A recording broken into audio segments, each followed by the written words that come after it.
안녕하세요. 존 버나드입니다. 자, 여러분들 최근에 환율이 급등을 했죠. 그래서 환율 보시면은 1475원으로 올해 마감을 했는데요. 지금 보면 올해 수익률이 14%나 올랐습니다. 그러니까 여러분들 가만히 여러분들이 달러를 갖고 있었으면은 그냥 수익률만 봤을 때 원화 대비해서 14%가 올랐다는 얘기예요. 이렇게 많이 올랐다는 얘기고요. 그 다음에 더 중요한 거는 여러분이 원화를 갖고 있었다고 생각하시면은요, 14%가 여러분들 이제는 원화가 줄어들었다. 14%가 원화 가치가 하락을 했다는 얘기예요. 그래서 우리나라 대부분의 국민들은 14% 정도 자산이 깎였다. 원화로 대부분 들고 계실 거잖아요. 그러면은 14% 정도 자산이 깎였다고 이렇게 보시면 될 것 같아요. 그래서 점점 지금 보면은 5년 지금 수익률을 보면은 그냥 5년 그냥 뭐 수익률을 가져왔어요. 지금 보면 26%나 올랐거든요. 그러면은 여러분들이 5년 동안 열심히 자산을 모으고 열심히 노력했다고 해도 원화로요, 원화로 우리나라 자산을 모으고 저축을 하고 했는데도 26%나 여러분들의 자산은 줄어들었다는 얘기예요. 왜냐? 전 세계의 이런 가치는 달러로 측정이 되니까. 왜냐? 달러는 기축통화잖아요. 전 세계에 통용되는 통화가 뭐예요? 우리가 해외여행을 가거나 해외로 이민 가거나 할 때 갖고 가는 통화가 뭐겠습니까? 그리고 바꿔주는 통화가 뭐예요? 다 달러 기반으로 바꿔주잖아요. 그래서 달러 기반으로 했을 때 원화의 가치는 26%가 내려갔기 때문에 그냥 국민들은 대부분의 국민들은 가만히만 있어도 5년 동안 26%나 자산이 하락을 했다. 그만큼 가난해졌다. 이렇게 볼 수가 있습니다. 그래서 우리가 가난해지지 않기 위해 뭐 부자가 되기 위해 지금 달러를 모아 가야 되는데요. 그래서 그런 얘기를 한번 해드리려고요. 그래서 지금 이제 앞으로 어떻게 될 것인가, 우리나라 경제 구조나 우리나라 그냥 전체적인 자본 구조, 그 다음에 우리나라에 지금 깔린 정치적인 역학관계, 전체적으로 해서 우리나라가 어떤 배이고 어떤 배가 어디로 가고 있는지 그걸 한번 얘기해드리고, 환율 방향은 또 어떻게 갈 것인지, 우리나라 전체적인 경제는 장기적으로 어떻게 갈 것인지, 이런 얘기를 한번 제가 차근차근 해드리면서 왜 환율이 중요하고 왜 지금 달러를 모아야 되는 게 왜 중요한지, 그리고 존버는 계속 그냥 환율 상관없이 왜 계속 달러를 모을 수 있을 때 모으라고 하는지 그 얘기를 한번 해드리도록 하겠습니다. 자, 여러분들 요즘 뭐 많이 갈라지는 게 있죠. 원화 기반의 예전 뭐 지금 뭐 21년 그 팬데믹이 상승세에 막 엄청났었죠. 부동산 연끌족들이 부동산이 폭등하면서 부동산 연끌족들이 생겼잖아요. 근데 요즘은 계속 연끌족들이 망했다, 연끌족들이 힘들어요, 이런 얘기가 많이 나오잖아요.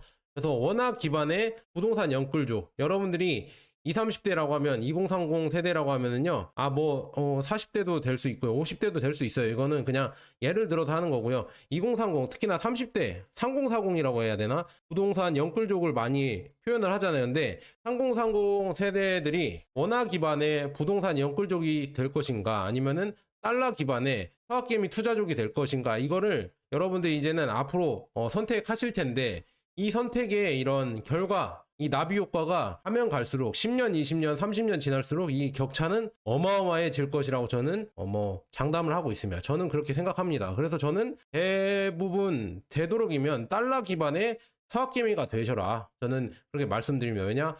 원화 기반에서는 계속 가면 갈수록 원화의 가치는 내려갈 것이기 때문에. 왜 그렇게 생각하냐, 그거는 뒤에서 좀 차근차근 얘기해드리고요. 저는 그래서 여러분들에게 뭐 바뀐 게 없어요. 존 버나드 뭐 초심을 잃었네, 이렇게 장난스럽게 이렇게 하시는 분들도 계시겠지만, 저는 바뀐 게 하나도 없습니다. 저는 지속적으로 달러로 바꾸시고, 미국 지수 추종 ETF, 그리고 금은 요즘 들어서 제가 더 강조를 하고 있는데, 이거를 매수하시라, 저는 그렇게 하고 있다. 저는 미국 지수 추종 ETF 모으고 있고요, 금 ETF도 모으고 있다. 지속적으로 연금저축이나 ISA나 IRP 뭐 이런 걸로도 계속 모으고 있다. 저는 노후를 위해서 이런 걸 모으고 있거든요. 그래서 왜 그렇게 모으냐, 뭐 그런 거는 저는 달러가 앞으로도 이 달러 환율이 지속적으로 올라갈 거라고, 그렇게 될 수밖에 없다고 한국 경제를 그렇게 보고 있습니다. 한국의 그냥 구조, 경제, 정치, 뭐 여러 가지 한국 국민들 이 생각하는 구조가 결국에는 환율 상승으로 계속 이끌 수밖에 없겠구나, 그거를 느끼고 있어서, 저는 지금 제가 중점적으로 이렇게 ETF들 보고 있잖아요. 뭐 S&P 500이나 나스닥 100은 뭐 기본으로 가져가는 거고요. 그다음에 뭐 테마 ETF 차이나 전기차나 뭐 필라델피아 반도체, 미국 테크탑 10 대부분은 지금 인도 니프티 50 이런 거는 대부분 환 노출입니다. 환 노출로 여러분들 가져가세요. 환 노출로 가져가시고요. 아니면 직투 3배짜리 뭐 TQQQ도 있고요. SOXL 뭐 3배짜리, SCHD 3배짜리, SCHD는 배당 성장주라서 3배짜리 아니고요. 3배짜리 이렇게 가져가는 것도 있고 이런 식으로 종목을 가져가고 있고 결국엔 달러 베이스, 달러 기반으로 투자를 하고 있다. 그래서 지금 환율이 너무 많이 올랐는데 저한테 이렇게 물어보시는 분들이 있어요. 존버님, 지금도 환전해도 되나요? 당연하죠. 여러분들 물어보지 마세요. 환전은 여러분들이 기회 될 때 계속 하셔야 됩니다. 지금 뭐 환율이 이렇게 14%나 올라서 1475원 너무 높다 생각한다. 왜냐? 우리가 예전에 2년, 3년 전만 해도 1100원이었고 1200원이었고 1300원이었는데 1475원까지 올라왔으니까 너무 높은 거 아니냐. 앞으로 또 떨어지지 않을까 저한테 물어보시는 분들이 있는데 저는 아니라고 봅니다. 저는 그냥 계속 당연한 말씀이겠지만 저는 계속 환전을 할 겁니다. 왜냐? 여러분들이 기회가 될 때 제가 이것도 좀 생각을 하고 있는데요. 아마도 여러분들 이제는 환전하는 기회조차도 점점 줄어들 수도 있습니다. 어떻게 줄어드냐면 우리가 뭐 예전에 이제 환율이 계속 이제 나중에 계속 폭등을 해버리면요. 만약에 폭등을 해버리면은 이 환전 거래도 뭐 1인당 얼마 아니면은 기간을 정해서 이거는 언제까지 한 달 동안에는 뭘 어느 정도 뭐 10,000달러를 환전할 수 있다. 그 다음에 20,000달러는 뭐 3연 뭐 주 뭐 이렇게 바뀔 수가 있습니다. 그러니까 여러분들 환전할 수 있는 기회가 있다는 게 지금 축복이라고 생각하시고요. 환전을 저는 여러분들이 갖고 있는 자산의 뭐 몇 프로가 될지 모르겠어요. 저는 뭐 8, 90%를 거의 달러로 환전을 해서 현금으로 갖고 있든 아니면은 미국 주식을 투자하든 그렇게 하고 있거든요. 그래서 여러분들은 갖고 있는 자산의 대부분은 제가 봤을 때는 달러로 갖고 뭐 예금을 들으셔서 그냥 현금으로 갖고 계시든 아니면은 미국 주식을 투자하시든 미국 주식 ETF를 투자하시든 그렇게 계속 하셨으면 좋겠습니다. 이 기회조차도 이제는 나중에 되면은 어떻게 될지 모릅니다. 왜냐? 국민연금 보세요. 국민연금 지금 기사 나왔잖아요. 국민연금이 너무 해외로 투자하니까 국내 자산들이 안 좋아진다 이런 기사 보셨잖아요. 그런 거 봤을 때 결국에는 이제 국민연금을 이렇게 한국은행에서 탓을 했지만 이제 나중에는 국민을 탓을 할 수도 있겠죠. 서학개미들이 너무 미국 주식에만 환전을 해서 투자를 하니까 환율 상승의 주범이다. 뭐 이런 식으로 얘기를 하면서 환율 이거 환전하는 걸 막아야 된다. 이런 식으로 나올 수도 있습니다. 그래서 이걸 여러분들 잘 염두에 두시고요. 지금 환전할 수 있을 때 저는 환전하셔서 투자하시거나 아니면 이렇게 하시는 게 좋다고 생각합니다. 그래서 환전할 수 있는 방법에 대해서 이따가 드릴 텐데요. 저는 그냥 진짜 쉽게 환전해서 투자를 하고 있거든요. 그 방법도 한번 얘기를 해드릴게요. 자, 계속 가보도록 하겠습니다. 자, 어떤 분들은 또 이렇게 생각하시는 분들도 있어요. 환율 또 떨어질 것이다. 왜냐? 원화가 기축통화니까. 기축통화라고 생각하시는 분도 있는데 전혀 아닙니다. 여러분들 원화는 전 세계 통화 거래량의 0.1%도 안 돼요. 그러니까 원화를 들고 있으면은 전 세계에 나가서 이 거래할 수 있는 이 기회가 0.1%도 안 된다는 얘기예요. 그러니까 원화는 여러분들 한국에서만 쓰고 있는 약간 한국 지역 화폐라고 하시면 좀 이해가 쉬우시죠? 지역 화폐 아니면은 상품권 이 정도로 볼 수가 있습니다. 상품권 사태 많이 보셨죠? 상품권 망하니까 이거 뭐 아예 이제 막혀버리고 이거 상품권 갖고 계신 분들은 다 손해를 입었잖아요. 똑같아요. 지역 화폐도 모르겠습니다. 지역 화폐는 만약에 지방 정부가 파산을 하면은 그게 또 이제 안 좋아질 수도 있고요. 만약에 이제 이 상품권 이런 영역에 원화를 본다고 하면은 만약에 우리나라가 망한다고 하면은요 그 환율은 얼마나 튈까. 그렇게 튄 나라가 있잖아요. 아르헨티나나 아니면은 베네수엘라 있잖아요. 브라질도 그랬고요. 멕시코도 그랬고. 그런 거 봤을 때 여러분들 원화를 여러분들이 꾸준히 계속 들고 가실 건가 아니면은 달러를 계속 들고 가실 건가 이거는 그냥 물어볼 필요가 없습니다. 앞으로 경제 위기가 와도 그렇고요. 앞으로 뭐 경제 상황이 안 좋아도 그렇고요. 결국에는 여러분들 무조건 저는 달러로 들고 가야 된다고 저는 그렇게 보고 있고요. 요즘은 보면은 지금 봤을 때 달러가 있잖아요. 달러 환율이 1470원 넘어갔을 때가요. 언제였냐면 IMF 때 다들 아시죠? 제 유튜브 많이 보시는 분들은 40, 50대, 60대 분들이 많이 보시는데요. 그때 IMF 다 겪어보셨을 겁니다. 근데 중요한 건 IMF 때도 2,000원 넘어갔지만 잠깐 반짝하고 내려왔거든요. 그 다음에 2008년 리먼 브라더스 사태 때도 잠깐 반짝하고 올라갔어요. 그런데 지금은 어떤 사태도 없는데 솔직히 말해서 표면적으로는 대외적으로 지금 뭐가 터졌다, IMF가 올 것이다 계속 이렇게 우리가 바람은 잡고 있지만 저도 막 계속 무서워하고 있지만 아직 IMF가 터진 건 아니거든요. 터진 게 없는데도 이 환율만 봤을 때, 이 환율 평균만 봤을 때 이때보다 높아요. 이제는 이 환율 평균보다 이제는 높아지고 있고요. 이 평균치가 계속 높아져서 고환율로 가고 있다. 이게 과연 옳은 것인가, 이거를 여러분들 잘 판단해 보셔라. 그래서 환율이 오르면은 뭐 수출은 좋지 않냐 뭐 이렇게 말씀하시는 분들도 있어요. 그런데 그 수출하는 업체가 우리가 나오는 자원을, 우리나라에서 나오는 자원을 수출하는 게 아니잖아요. 수입을 한 다음에 그거를 가공해서 수출을 하는 영역이잖아요. 그러니까 수입 물가가 당연히 이젠 나중에 오를 겁니다. 그러면은 당연히 우리나라 물가가 오를 것이고 수출하는 업체조차도 나중에는 장기적으로는 좋지 않을 것이다. 그래서 지금 환율이 이제는 제가 봤을 때는 계속 장기적으로 올라가는 추세로 계속 갈 수밖에 없다. 왜 그러냐면 한국은행 정책도 그렇게 가기 때문이다. 여러분들 눈치 못 채신 분들 이제 없으시죠? 존 버나드 유튜브 보시면은 아마도 이 정도는 눈치 채셨다고 저는 그렇게 생각합니다. 왜냐하면은 지금 보면은요, 한국은행에서 기준금리 추가 인하를 아예 저번 주인가 저저번 주에 얘기를 했죠. 얘기를 하면서 내년에는 인하할 것이다. 그러니까 제가 봤을 때는 내년 초에, 그러니까 1월이나 아니면 뭐 2월, 3월, 1월 이 정도에서 아마 인하를 한다는 얘기예요. 왜? 미리 말해 놔야 그게 증시나 아니면은 내수 경제에 작용을 하면서 사람들이 돈을 더 이제는 융통할 수가 있으니까 환율 내려가면 이제 금리도 내려가겠네 이렇게 하면서 내 이자도 내려가겠지, 그러면 돈 좀 써야겠다 해서 돈이 더 풀리게 하려고 내수 경제를 살리려고 이렇게 얘기한 거라고 저는 볼 수가 있거든요. 여기서도 나오잖아요. 경기 하방 위험이 커져서 인하를 해야겠다. 그러니까 하늘에서 이제 힌트를 줬어요. 환율보다는 경기다. 환율보다는 내수 경기다. 그래서 기준금리를 내려서 원화를 더 풀겠다. 원화를 더 풀면 어떻게 되겠어요? 환율이 다시 오르겠죠? 그래서 이 원화를 왜 푸냐? 결국에는 궁극적으로는 역시나 부동산 유지를 시켜줘야 하니까, 그러니까 돈을 더 풀어야 된다. 그러니까 여러분들, 우리나라 정부는 거대한 부동산, 저는 공화국이라고 봅니다. 부동산을 유지시켜주기 위해서 돈을 계속 풀 것이고요. 환율이 오르든 말든, 물론 환율도 아마 어느 정도 눈치를 볼 겁니다. 그래서 국민은행이 아니라 죄송합니다. 국민은행 아니고요. 국민연금이나 아니면 외환자금, 아니면 각종 연기금 이런 거를 때려 넣어서 아마 환율을 또 낮추려고 할 겁니다.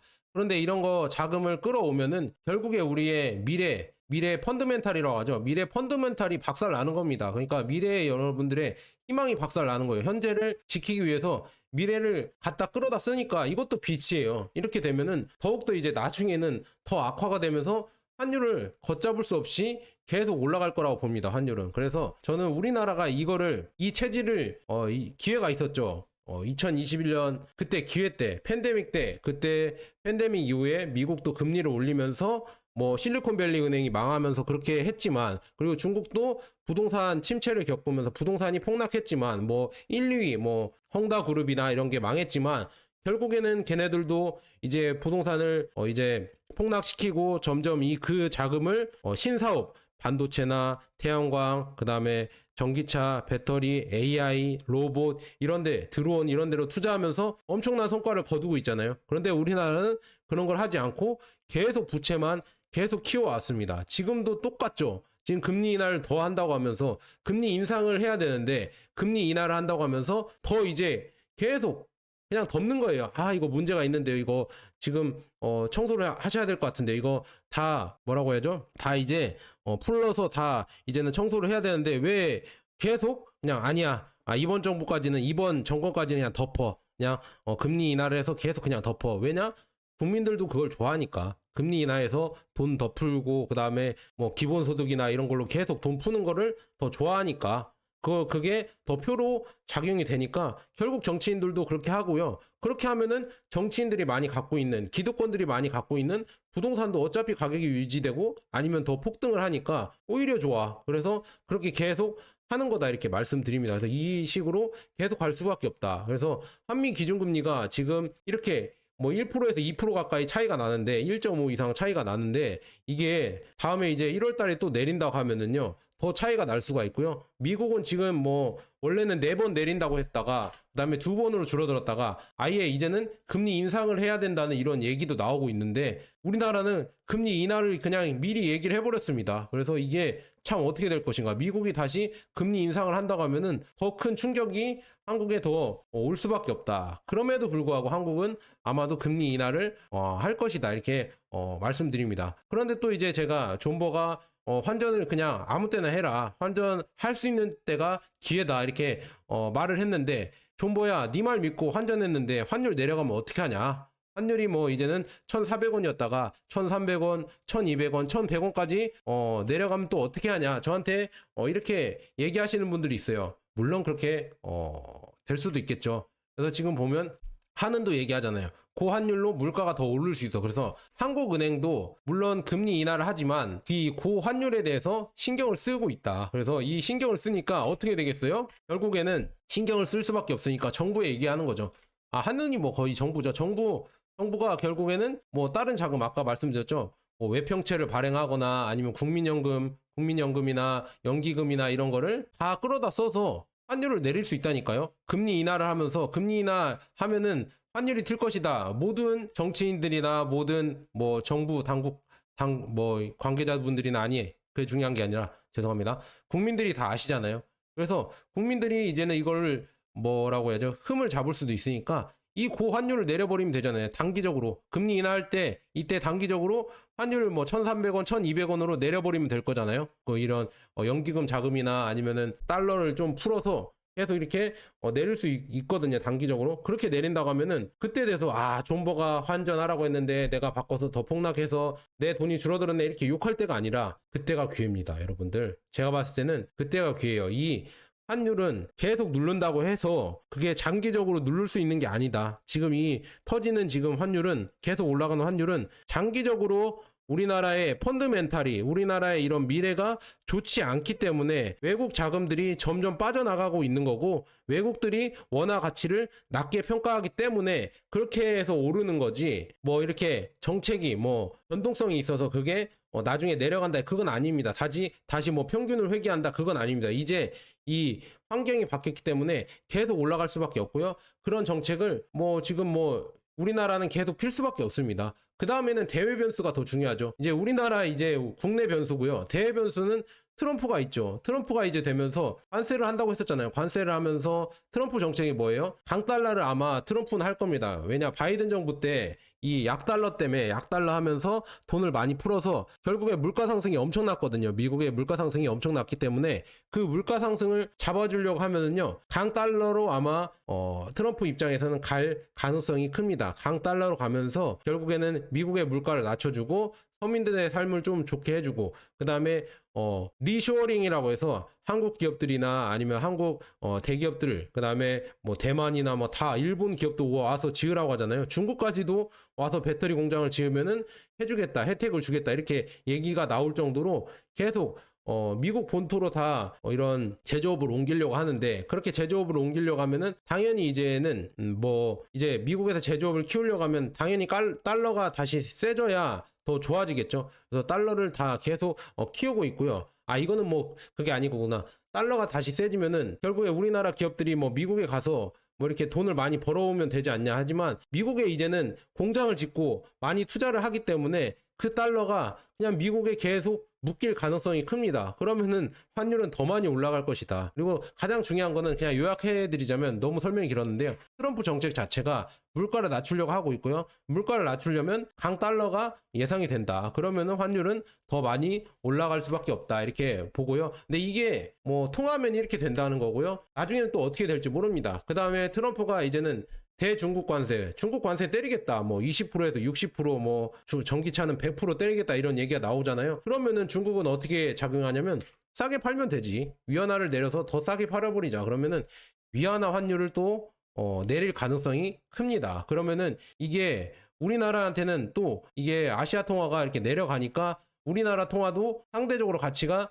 내려갈 수 있는 가능성이 큽니다. 중국이랑 많이 얽혀 있잖아요. 우리나라는. 그리고 중국이 만약에 위안화에 이렇게 가치를 내려버리고 또 더 싸게 풀어버리면은 더 많은 상품이 우리나라랑 경쟁하는 상품들이 많이 있거든요. 그런 게 더 잘 팔리면서 우리나라 산업 구조가 더 안 좋아질 수도 있다. 지금 뭐 석유화학이나 이런 거 계속 지금 화학 이쪽이 망해가는 거 보셨죠? 그래서 그런 거 봤을 때 점점 더 우리나라의 가치는 더 줄어들고 안 좋아질 가능성이 크다. 그 다음에는 또 걱정되는 게 다른 변수가 트럼프가 다 이런 걸 하려고 했지만 결국에 돈을 너무 많이 풀다 보니까 미국 경제가 이제는 안 좋아질 수도 있거든요. 다시 또 인플레이션이 올라가면서 원래 금리 인하를 하면서 돈을 많이 풀어서 경기를 살리려고 했는데 돈을 다시 많이 풀다 보니까 오히려 다시 뭐 인플레이션이 올라버려서 금리를 인상해야 될 수 있는, 그 다음에 경기 침체가 올 수 있는 경우의 수가 있거든요. 그렇게 온다고 해도 결국에 중요한 거는 금리 인상을 한다고 치면은요, 인플레이션 때문에 그러면은 우리나라 환율이 다시 오를 것이고요. 만약에 경기 침체나 경제 위기가 온다고 하면은 그러면은 여러분들 경제 위기가 와도 환율이 튀는 거 보셨죠? 그래서 어차피 환율은 튑니다. 그러니까 여기로 가도 그만 저기로 가도 그만, 그냥 예상을 했을 때 그냥 환율 튈 수 있는 가능성이 100의 99%는 거의 환율 튈 가능성이 엄청나게 크다. 그 다음에는 우리가 좀 걱정되는 거, 달러로 뭐 계속 다 바꿔놓으면은 나중에 뭐 미국이 지금 부채가 뭐 계속 증가하고 있다는데 뭐 30조 뭐 30트릴리언이 3트릴리언이 넘다고 하는데, 그럼 부채가 계속 증가하고 그다음에 달러가 약세로 가면 어떻게 하냐? 아니면은 이제는 뭐 비트코인이 생기고 그다음에 금이 다시 올라가고 해서 달러 패권이, 그리고 브릭스 경제 체제가 나오면서 달러 패권이 몰락하면 어떻게 하냐 저한테 물어보시면은, 그러면은 달러를 모으면서도 금을 모으시면 되잖아요. 금은 여러분들 전 세계 화폐고, 브릭스 이 체제에서도 지금 중국이나 이런 다른 나라들, 인도나 이런 나라들이 계속 금을 모아가고 있죠. 그래서 금의 가치는 안전 자산으로는 저는 제일 괜찮다고 저는 보고 있습니다. 그래서 금을 그냥 원화 대신 모아가는 방법도 달러를 해칭을 하고 그 다음에 원화를 해칭할 수 있는 그런 방법 중에 하나다. 왜냐, 금은 달러로 또 이제는 책정이 되잖아요. 그러면은 달러 가치가 다시 오르면은 금도 가격이 오를 수밖에 없다. 환율이 오르면은 금도 오를 수밖에 없다. 환 노출형이거든요. 그렇기 때문에 여러분들은 환 노출로 이렇게 금을 사시는 것도 괜찮다, 이렇게 말씀드립니다. 그럼에도 불구하고 환율이 또 떨어질 수 있는 경우가 있거든요. 한국 경제가 잘 나가면은 다시 원화 가치가 오르면서 환율이 떨어질 가능성도 있습니다. 하지만 여러분들 요즘 보셨잖아요. 삼성전자든 아니면 석유화학 기업이든 그다음에 여러 기업들 지금 뭐 롯데도 뭐 위기가 아니다 뭐 이렇게 얘기를 하고 있지만 계속 이런 지금 뭐 LG도 지금 비상경영, LG 에너지솔루션이 비상경영을 들어간다. 2차 전지 기업들도 지금 하나둘씩 지금 힘들어지고 망할 수도 있다, 이런 얘기가 나오고 있잖아요. 그래서 한국 경제가 잘 나갈까요, 앞으로? 저는 중국의 성장 때문에 더더욱 한국 경제는 더 힘들어질 것이다. 그리고 한국 자체가 부동산에 몰빵했기 때문에 그 후폭풍이 이제는 계속 나올 것이다. 그러면은 이 환율의 가치도, 아마 원화의 가치도 계속 이제는 저는 떨어질 것이고요. 한국 경제도 점점 더 안 좋아질 것입니다. 그래서 한국 경제가 좋고 원화 가치가 계속 좋아진다고 하면은 당연히 국장에도 투자하겠죠. 국장에 다시 또 돈이 돌아오면은 환전을 해서 들어올 거 아니에요? 그래서 달러를 원화로 또 환전을 해서 들어올 텐데, 그러면은 환율이 내려가겠죠. 하지만 이게 가능하겠습니까? 이런 댓글 달리더라고요. 너 같으면 국장 하겠냐? 국장에 이런 아직도 바뀌지 않은 그런 뭐 여러 가지 대기업 위주의 정책, 뭐라고 하죠? 물적 분할, 인적 분할, 뭐 막 증자, 감자, 막 별 이상한 짓 다 하게 그냥 놔두잖아요. 솔직히 말하면 방관을 하잖아요. 그런데도 국장을 투자하고 싶습니까? 저는 절대 그럴 일이 벌어지지 않을 것 같다. 앞으로도 그렇고요. 그래서 지금 뭐 어떻게 그러면 달러를 바꿔서 투자해야 되냐? 저한테 물어보시면은 그냥 여러분들 연금저축계좌를 만드시거나 아니면 그냥 주식계좌 있으시죠? 주식계좌에서 ETF, 코덱스, 미국 S&P 500, 그 다음에 미국 나스닥 100 TR 뭐 이런 거 있잖아요. 이런 걸 검색하셔서 그냥 사시면 됩니다. 이거는 환 노출형이라서 당연히 달러 베이스로 결제가 되는 거고요. 물론 뭐 환전이 돼서 투자를 하냐, 그건 아니고요. 뭐 그렇게 볼 수도 있겠고요. 저는 이것까지는 정확하게 모르겠지만 환 노출이기 때문에 환율이 올라가면은 당연히 이것도 올라가거든요. 수익률이. 그렇기 때문에 이 ETF에 그냥 환 노출형 ETF에 그냥 투자하면은 달러로 투자하는 효과가 당연히 생긴다. 그리고 미국이기 때문에 달러로 투자하는 효과가 당연히 생기고요. 아니면 직투하는 방법도 있습니다. 직투하는 방법은 여기 위에 나와 있는 것처럼 QQQ나 아니면 TQQQ, 나스닥 3배 레버리지고요. 그다음에 SPY, 뭐 S&P 500이나 아니면은 필라델피아 반도체, SOXX, SOXL, 속슬, 필라델피아 3배고요. SCHD, 배당 성장주 ETF거든요. 이런 거를 달러로 환전을 해서 직투하는 방법도 있습니다. 그래서 이 두 가지 방법으로 여러분들 투자하시면 될 것 같고요. 금 투자는 뭐 에이스, KRX 금현물, 이게 아마 국내에 그냥 유일하게 금현물로 투자할 수 있는 ETF거든요. 그래서 이런 거를 투자하는 방법이 있다. 그래서 이렇게 해서 환전을 굳이 뭐 여러분들 이거는 환전을 해야 되겠지만 굳이 환전을 안 하시고도 그냥 이 ETF만 투자를 하면은 환전의 효과가 나오고요. 그 다음에 이제는 미국 주식에 투자하는 효과까지도 또 나온다. 그래서 S&P 500을 뭐 지금 너무 높이 올라간 거 아니에요? 저한테 물어보시는 분들도 있고요.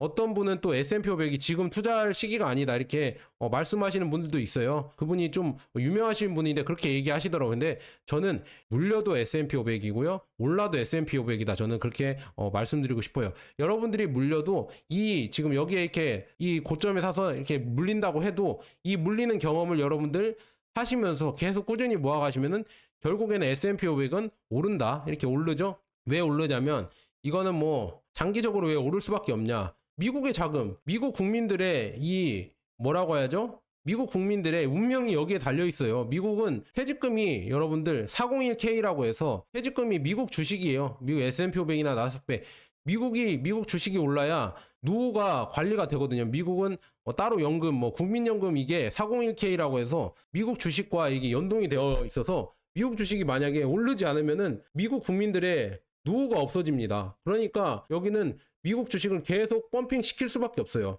우리나라가 부동산 자산이 뭐 80%막 이렇게 70% 80%가 되잖아요. 그래서 노인들의 이런 뭐라고 하죠? 우리 노후 대비는 부동산이 돼 있는 것처럼 뭐 연금이 부동산으로 되어 있잖아요. 그런 것처럼 우리나라는 그렇기 때문에 부동산을 계속 펌핑을 시키는 거고 미국은 401k라고 해서 그 연금이 주식 베이스로 되어 있기 때문에 결국 주식 자산을 계속 올릴 수밖에 없습니다. 그래서 이런 식으로 가니까 결국에는 미국 주식은 저는 계속 오를 수밖에 없다. 저는 그렇게 말씀드리고요. 물려도 S&P 500, 올라도 S&P 500이라고 저는 말씀드리며 그래서 여러분들이 달러로 바꿀 수 있을 때, 달러로 투자할 수 있는 기회가 있을 때 제발 여러분들 많이 모아두고 많이 투자를 하셔라 이렇게 말씀드립니다. 왜냐? 지금 보면은 미국 달러에서 아르헨티나 페소 가치가 지금 보세요. 1달러당 5페소였는데요. 한 20년 전에 5페소였는데요. 1000페소까지 넘어갔습니다. 이렇게 많이 올랐습니다. 이렇게 그만큼 아르헨티나의 이 화폐 가치가 이렇게 폭락을 했다는 얘기인데요. 그런데 이 중간중간에 이 화폐가 너무 환율이 계속 오르니까요. 아르헨티나에서는요. 중요한 거래들 있잖아요. 부동산이나 자동차 있잖아요. 자동차 거래가 다 웬만해서는 달러로 거래가 됐다고 합니다. 그리고 지금 뭐 재작년부터 그 밀레이 대통령이 되면서 아예 달러로 거래하자 이렇게 했었잖아요. 그런 것도 있고 애초에 뭐 예전부터 달러로 이제는 시장에서도 달러로 거래가 됐었고요. 이런 부동산이나 자동차 이런 큰 거래는 거의 뭐 달러로 책정을 해서 달러로 거래하는 게 많았다. 그래서 우리나라도 앞으로 만약에 환율이 이렇게 올라버리면은 아르헨티나처럼 그렇게 될 수도 있습니다. 달러로 부동산을 사거나 달러로 자동차를 살 수 있는 시대가 올 수가 있습니다. 그러면은 달러가 훨씬 더 귀해지겠죠. 그럼 달러를 더 많이 모으려고 할 텐데 그러면은 1달러당 그 가치가 얼마나 올라갈까? 내가 비록 1000달러밖에 못 모았다. 내가 비록 뭐 10,000달러밖에 못 모았다. 1년에 10,000달러밖에 못 모은다. 아무리 절약을 해도. 근데 그 10,000달러가 1년, 2년 지나면 모르겠지만 10년, 20년 지나면 그 가치가 기하급수적으로 올라갈 수도 있습니다. 물론 화폐라서 기하급수적으로 올라갈지는 모르겠지만 환율이 저는 지속적으로 올라갈 거라고 저는 보고 있고요. 이거를 만약에 이런 매트릭스를 깨지 않는다고 하면 계속 오른다고 보고 있거든요. 그래서 저는 계속 여러분들 기회 되실 때마다 그게 축복이에요. 기회 되실 때마다 환전을 하셔서 미국 주식이든 ETF든 여러분들 꾸준히 모아 가셔라 이렇게 말씀드립니다. 자, 여기까지 좋은 버나드였습니다. 여러분 감사합니다. 새해 복 많이 받으세요.